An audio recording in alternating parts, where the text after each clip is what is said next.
আলোচনা করব তুলা রাশির জানুয়ারি মাসের রাশিফল নিয়ে। তুলা রাশির ভিতরে 3টি নক্ষত্র রয়েছে, 14, 15 এবং 16 নম্বর নক্ষত্র। 14 নম্বর নক্ষত্র চিত্রা, 15 নম্বর নক্ষত্র স্বাতী এবং 16 নম্বর নক্ষত্র বিশাখা। জন্ম সময়ে কারো রবি, চন্দ্র অথবা লগ্ন এর যে কোনো একটি যদি এই 14 নম্বর অর্থাৎ চিত্রা নক্ষত্র, 15 নম্বর অর্থাৎ স্বাতী নক্ষত্র এবং 16 নম্বর অর্থাৎ বিশাখা নক্ষত্র এর যে কোনো একটিতে যদি আপনার জন্ম সময়ে রবি, চন্দ্র বা লগ্ন থাকে, তাহলে এখনকার রাশিফল আপনার জন্য। স্বাস্থ্যগত দিক দিয়ে তুলার মানুষ পুরো জানুয়ারি মাস জুড়েই সুস্থ থাকবে। মাসের একদম শেষের দিকে নিজের যৌন উত্তেজনাকে নিয়ন্ত্রণে না রাখলে অঘটন ঘটে যেতে পারে। তুলার জাতক জাতিকারা 2025 সালের জানুয়ারিতে ভাগ্যের সহায়তা অনেক বেশি পাবে। চাকরি ভাগ্য খুবই ভালো। যাদের রবি, চন্দ্র বা লগ্ন তুলার যে কোনো নক্ষত্রে অবস্থান করুক না কেন, যদি থাকে তাহলে চাকরির জন্য যারা চেষ্টা করছে তারা নতুন নতুন আইডিয়া খুঁজে পাবে এবং তার প্রভাব খাটিয়ে তারা সাফল্যের দিকে অনেকখানি এগিয়ে যাবে। এই জানুয়ারিতে অনেকেই চাকরি পেয়ে যাবে এবং ইতিমধ্যেই যারা চাকরি করছেন তারা অতিরিক্ত অর্থ আয় করার পথ খুঁজে পাবেন। কারো কারোর মধ্যে নতুন নতুন কাজ শেখার প্রতি অতিরিক্ত আগ্রহ বেড়ে যাবে এবং এই আগ্রহ পরবর্তীতে তার জন্য অনেক বেশি সুফল বয়ে আনবে। যারা হাতের কাজ ভালো জানেন বা হাতের কাজ করে যারা আয় করেন, তারা এই জানুয়ারিতে অনেক বেশি লাভবান হবেন। তুলার প্রত্যেক জাতক জাতিকা কোনো না কোনোভাবে এই জানুয়ারিতে অবশ্যই লাভবান হবে। তবে কর্মক্ষেত্রে অতিরিক্ত ব্যস্ততার কারণে তুলার মানুষ অসুস্থ হয়ে পড়তে পারে, এর ব্যাপক সম্ভাবনা রয়েছে। জানুয়ারি মাস যতই এগিয়ে যেতে থাকবে, তুলার মানুষ ততই ভালোর দিকে যেতে থাকবে, তার সময় ততই ভালো হতে থাকবে এবং সাথে সাথে তুলার কর্মব্যস্ততাও বাড়তে থাকবে। তুলার জাতক জাতিকারা এই পুরো জানুয়ারি মাস জুড়েই ব্যয় নিয়ে টেনশনে থাকবে। কোনো অর্থ তারা ধরে রাখতে পারবে না, কারণ হচ্ছে তুলার মন মানসিকতা অন্যদের থেকে আলাদা। তারা সবাইকে নিয়ে চলতে চায়, তারা ব্যালেন্স করতে চায়। এই কারণে তারা যে আয় করবে সেই আয়টা তারা ধরে না রেখে সেই আয়টা তারা ব্যয় করবে। এই ব্যয় তাদেরকে ভাবিয়ে তুলবে, কারণ যাই তারা আয় করলো দিন শেষে তাদের কাছে খুব বেশি কিছু থাকবে না। এইটাই হচ্ছে তার দুঃখের কারণ হতে পারে। তুলা যতই আয় করুক না কেন, তার নিজের বলতে বিশেষ কিছু থাকবে না। তুলার মানুষ নিষ্ঠুর হতে পারে না, এজন্য তাদের হাতে যাই অর্থকড়ি আসবে তার সিংহভাগই অন্যের জন্য ব্যয় করতে হবে তাকে। মাসের শেষ দিনগুলো তুলার জন্য ঈর্ষণীয় সাফল্য এনে দেবে। তুলার জাতক জাতিকারা জানুয়ারিতে রোগমুক্ত থাকবে।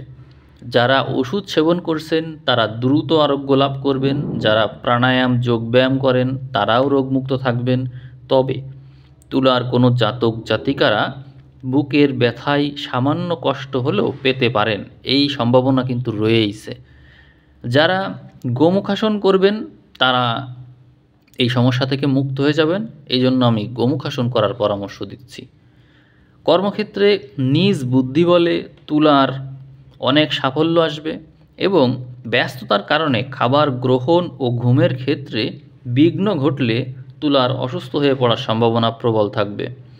যারা নিজ কর্মের পাশাপাশি সাইড ইনকামের পথ রেখেছেন তাদেরকে বলছি, আপনারা জানুয়ারির 13 তারিখ পর্যন্ত ভালো একটা অংশ আয় করবেন। এরপর মাসের বাকি দিনগুলোতেও তারই প্রভাব আপনারা লক্ষ্য করবেন। তুলার প্রেম ঘনিষ্ঠ হবে এই জানুয়ারিতে। কারো যদি পূর্বের কোনো প্রেমিক প্রেমিকা থেকে থাকে তবে তারা আপনার সাথে কথা বলতে চেষ্টা করবে, আপনার কথা তারা ভাববে। অনেকেই ফোন কল দিবেন, টেক্সট করবেন বা কারো কারোর সাথে আপনার দেখাও হয়ে যাবে, এই বিষয়ে আপনি নিশ্চিত থাকুন। জীবনসঙ্গী হতে কর্মের প্রতি অধিক আগ্রহ দেখানোর যে সাড়া আপনি সেটা এই জানুয়ারিতে পাবেন। এমনকি সে আপনার কর্মে আপনাকে সহায়তাও করতে পারে, এমন সম্ভাবনাও প্রবল। এই সময়ে আপনার পুরাতন প্রেম ভালোবাসার বিষয়ে আপনার জীবনসঙ্গী খোঁজ নিতে পারেন এবং তার কারণে সত্যতা উদ্ঘাটন করতে পেরে তার ভেঙে পড়ার সম্ভাবনা থাকছে এবং তার প্রভাব আপনার কর্মের উপর নেতিবাচক প্রভাব ফেলতে পারে এবং আপনি কর্ম করার স্পৃহা হারিয়ে ফেলতে পারেন এবং সংসারের প্রতি উদাসীন হয়ে পড়তে পারেন। এই সম্ভাবনা কিন্তু এই জানুয়ারিতে রয়েছে। পুরো মাস জুড়েই তুলার কেবল ছাড় দিতে দিতে যাবে। তুলার মানুষ পুরো জানুয়ারি মাস জুড়ে কেবলই ছাড় দিতে দিতে যাবে। এজন্য সামান্য সন্দেহও তাকে আঘাত দিতে পারে এবং মানসিকভাবে ক্ষতিগ্রস্ত করতে পারে। ভিতর থেকে তুলার মানুষ একা অনুভব করতে পারে, এই সম্ভাবনা কিন্তু রয়েছে।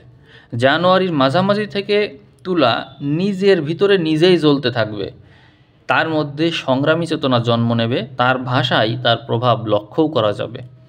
সব মিলিয়ে এই জানুয়ারিতে তুলাকে নিজের ও নিজের মনের যত্ন নিতে হবে। নিজের মনের সাথে নিজের দেহের যে যত্ন, এই জানুয়ারিতে কিন্তু সেটা নিতেই হচ্ছে।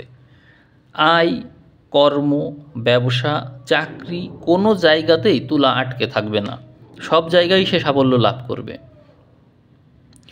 আর যেহেতু এই 2025 সাল এটা মঙ্গলের বছর, সেই ক্ষেত্রে তুলার জাতক জাতিকারা যারা ব্যালেন্স করে চলতে জানেন তাদেরকে আমি পরামর্শ দেব যে আপনারা যদি প্রতিদিন যোগ ব্যায়াম করতে পারেন বা প্রাণায়াম মেডিটেশন করতে পারেন তাহলে ভালো হয় এবং প্রত্যেককে লাল রঙের পোশাক পরার জন্য আমি পরামর্শ দেব। এই লাল রঙের পোশাক পরিধান করলে আপনার শরীর ভালো থাকবে এবং আপনার ভিতরে যে কর্ম স্পৃহা সেটা বৃদ্ধি পাবে। আপনি চেষ্টা করবেন লাল বা গোলাপি রঙের পোশাক পরিধান করে কর্মক্ষেত্রে যাওয়ার, এতে করে আপনার কর্মের প্রতি যে স্পৃহা এবং আপনার যে সুনামের আকাঙ্ক্ষা বা উচ্চ স্থান অধিকার করার যে আকাঙ্ক্ষা সেটা বৃদ্ধি পাবে এবং পুরো মাস জুড়ে আপনি লিডিং পজিশনে থাকবেন। এছাড়াও তুলার জাতক জাতিকা যারা আছেন তাদের ভিতরে মাঝে মাঝেই দেখবেন হতাশা এসে ভর করবে। এই যে হতাশার ভর করাটা, এইটা থেকে নিবৃত্তির উপায় হচ্ছে ভিতরে আধ্যাত্মিক চিন্তা চেতনা বা এই ভাবনা এইগুলো একটু জোরদার করা। কারণ হচ্ছে আপনি এই পুরো জানুয়ারি মাস জুড়ে যা কিছুই আয় করবেন, আগেও বলেছি, সে তার অধিকাংশ অর্থ অন্যের জন্য ব্যয় হবে, আপনার নিজের জন্য ব্যয় হবে না, অন্যের জন্য।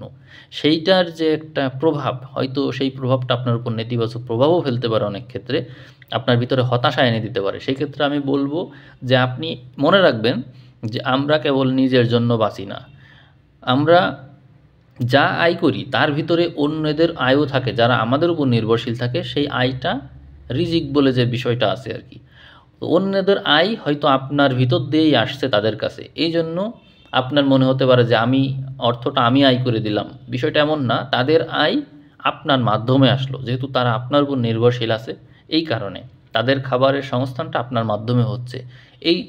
এই জ্ঞান যদি আপনার কাছে থাকে তাহলে আপনার আর হতাশা আসবে না আপনার ভিতরে, তাহলে আপনি মানে মন মাইন্ডের দিক থেকে ভালো থাকবেন। এবং এই সময়ে যদি আপনার অতিরিক্ত অর্থ আয় হয়, আপনি বুঝবেন যে এইটা আপনারই, মানে এই ব্যয়টা আপনারই করার কথা ছিল, এই জন্যই এই ব্যয়টা আপনার দ্বারা হচ্ছে। এইভাবে মনে করবেন যে এই যা আয় করলাম সবই দিয়ে দিলাম, আমার নিজের বলতে কিছুই থাকলো না। সেই ক্ষেত্রে মন খারাপ করে থাকা বা হতাশা চলে আসা, এইটা যাতে না হয় তার জন্য আমি এই পরামর্শ দিচ্ছি।